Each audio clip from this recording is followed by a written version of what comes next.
할렐루야. 함양제일교회 교회 여러분, 주님의 크신 평강이 항상 여러분의 삶에 함께하기를 소망합니다. 함께 보실 말씀은 누가복음 맨 끝부분 23장, 24장이 되겠습니다. 이 부분은 예수님이 성전 경비병들에 의해 체포되신 후 이곳저곳 넘겨짐을 당하신 후에 십자가에 달리시는 그런 일이 기록되어 있습니다. 성전 경비병들에게 체포된 후 예수님은 대제사장에게로 넘겨져서 밤새 신문을 받으시고 공회 앞에 세워지죠.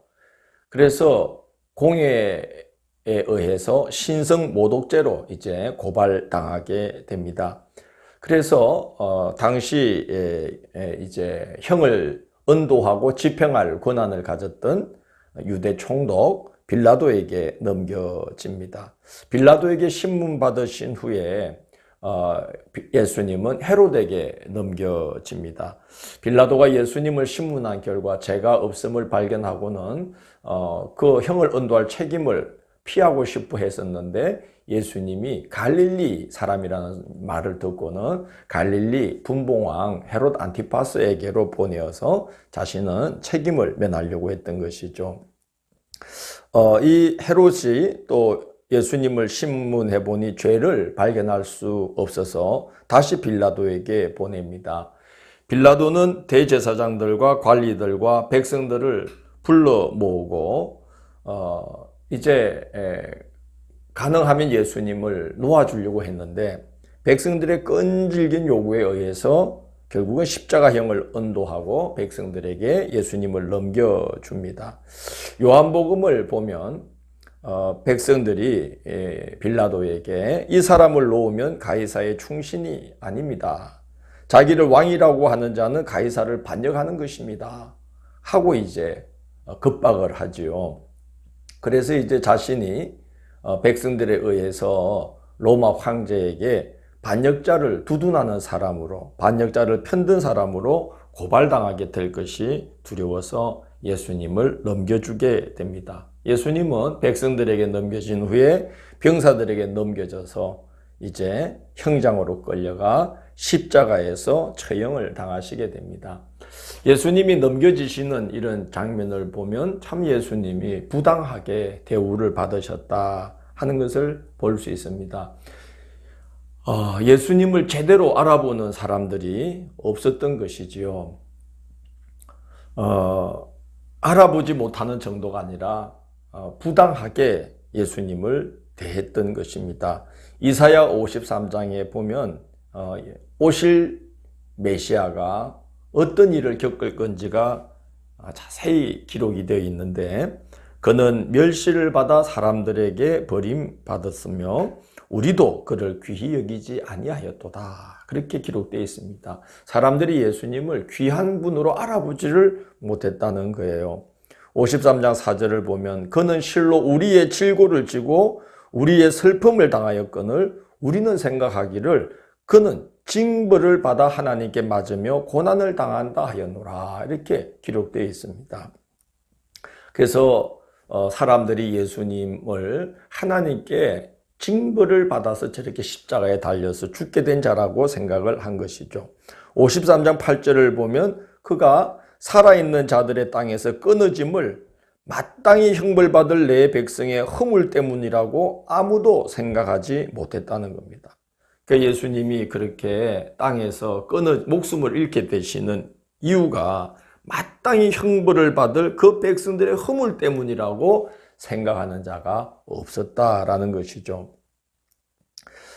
정말 그 넘겨지는 여정을 보면 그렇습니다. 무리가 빌라도에게 예수님을 끌고 가서 뭐라고 고발하냐면은 이 사람이 자칭 왕 그리스도다라고 합니다. 하고 고발합니다. 자칭 왕 그리스도가 아니라 우리 예수님은 하나님께서도 인정하시는 하나님의 아들 그리스도이신데 자칭 왕 그리스도다라고 고발을 하죠. 빌라도가 묻습니다. 내가 유대인의 왕이냐 하고 묻습니다. 만왕의 왕이신 예수님을 네가 유대인의 왕이냐 하고 묻습니다. 빌라도에게서 예수님을 넘겨받은 헤롯은 예수님이 무슨 기적이라도 좀 행할까봐 기대하면서 구경거리로 보고 있습니다. 그런데 자신의 기대에 미치지 못하자 예수님이 아무런 이적을 행하시지 않았거든요. 그러자 예수님을 업신여겨서 왕처럼 분장을 시켜놓고는 놀린 후에 빌라도에게로 다시 넘겨줍니다. 빌라도는 예수님을 백성들 앞에 세워놓고 유월절 특별 사면으로 예수님을 풀어줄 생각이었는데 백성들은 예수는 죽이고 바라바를 놓아달라고 끈질기게 요구를 합니다. 예수가 십자가형을 당하는 것이 마땅한 일이다 라고 주장을 한 것입니다. 십자가에 달려 고통을 당하실 때도 그 관리들은 예수님을 향해서 네가 만일 하나님의 아들 그리스도면 자신을 구해보라 이렇게 조롱을 하고 군인들도 네가 유대인의 왕이면 네가 너를 구원해보라고 조롱을 합니다. 두 명의 행악자가 예수님과 함께 같이 십자가에 달리는데 그중 한 행악자도 예수님을 비방하면서 네가 그리스도가 아니냐 너와 우리를 좀 구원해보라 하고 예수님을 조롱합니다. 이렇게 아무도 예수님을 제대로 알아보지 못한 채 부당한 대우를 받으시며 조롱당하고 멸시당하고 구타당하시고 침뱉음 당하시고 그렇게 예수님이 십자가로 오르게 되시는데 놀랍게도 두 행악자 중 한 명이 십자가에 매달린 두 행악자 중 한 명이 예수님이 어떤 분인지를 알아본 것 같아요. 그래서 그 예수님을 비방하는 행악자를 향해서 그런 말을 합니다. 우리는 우리가 행한 일에 상당한 보응을 받는 것이지만 이분이 행한 것은 옳지 않은 것이 없다라고 하면서 예수님께 당신의 나라가 임하실 때 나를 기억해 주십시오라고 간청합니다. 예수님은 그에게 오늘 네가 나와 함께 낙원에 있으리라 하고 축복해 주십니다. 참 그 묘한 장면이죠. 그 시대의 지혜자라고 자부하던 자들도 다 예수님을 부당하게 대우하고 알아보질 못했는데 십자가에 달려 처형당하는 두 행악자 중에 한 행악자가 예수님을 알아보고 그의 영혼을 예수님께 의탁하는 간청을 했다는 겁니다. 오늘 이 부분을 보면 모든 사람들의 생각과 행동이 하나같이 예수님을 십자가에 못 박아 죽이는 것으로 다 모아집니다. 23장 12절을 보면 이런 구절이 있어요.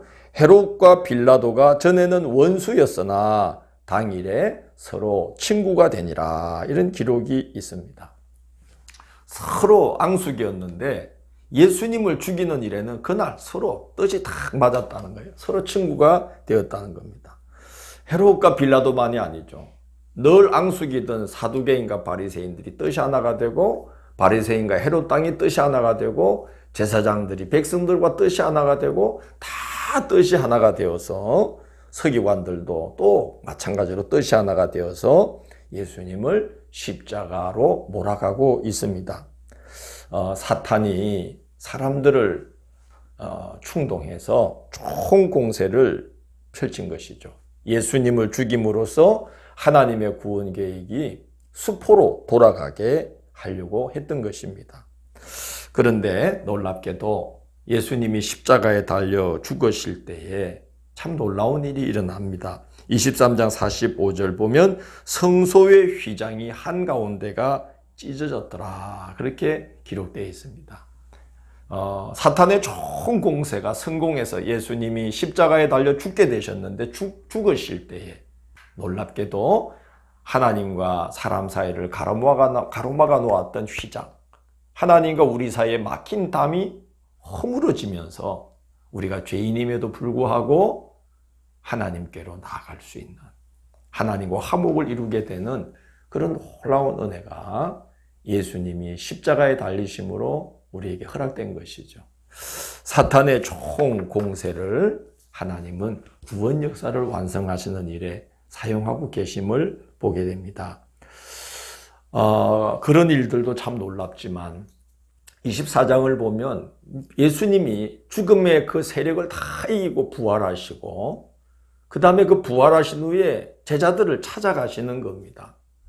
당신을 배반하고 당신을 부인하고 당신을 버리고 다 도망간 제자들입니다.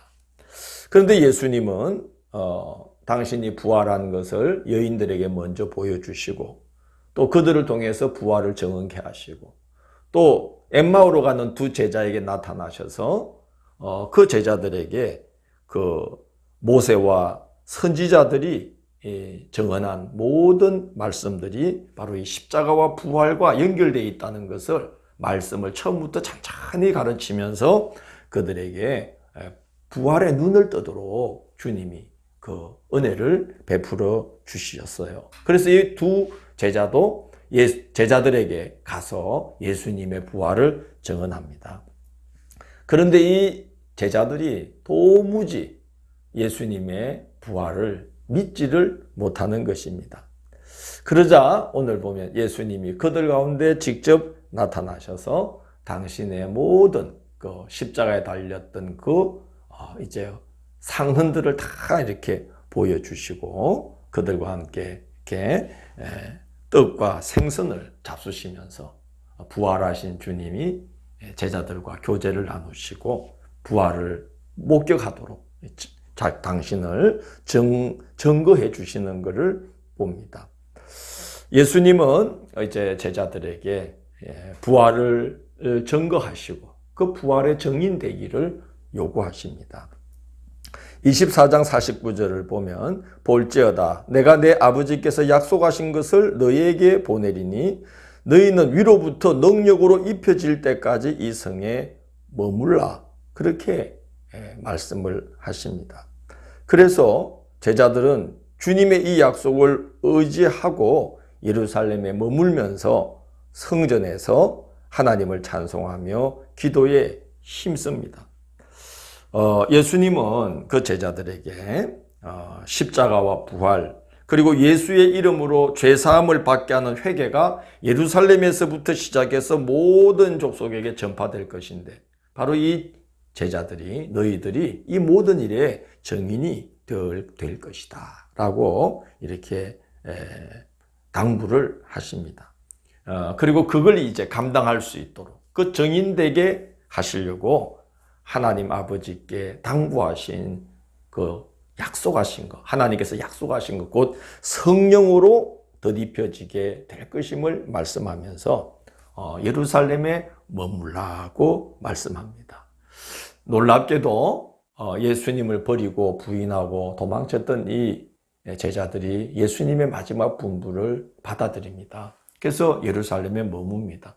예루살렘은 어떤 곳입니까? 예수님을 죽인 죽임의 세력들이 득세하고 있는 곳인데 제자들은 두려워하지 않고 물론 두려웠겠죠. 그러나 예수님의 말씀을 믿고 의지하고 약속하신 것이 능력으로 위로부터 덧입혀질 때까지 기도에 힘쓰고 말씀을 가르치고 배우고 그리고 하나님을 찬미하면서 서로가 떡을 떼며 교제하는 그런 일들을 시작합니다.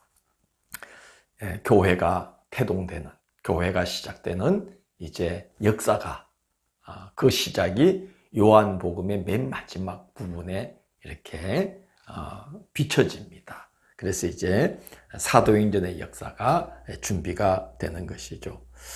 우리 주님이 제자들을 위해서 끊임없이 기도하시고 또 넘어진 제자들 다시 이렇게 세워주시고 그 부족하고 연약한 제자들을 부활의 증인으로 세우시고 그렇게 세워질 수 있도록 하나님 아버지께 간청하셔서 성령이 그들 위에 부어지도록 끊임없이 역사하시는 예수님이십니다. 그래서 예수님으로 인해서 이 땅에 모든 죽음의 세력, 죽임의 세력을 이기고 승리하게 되는 교회 공동체가 주님의 몸과 능력을 드러내는 교회 공동체가 세워지게 되었던 것입니다.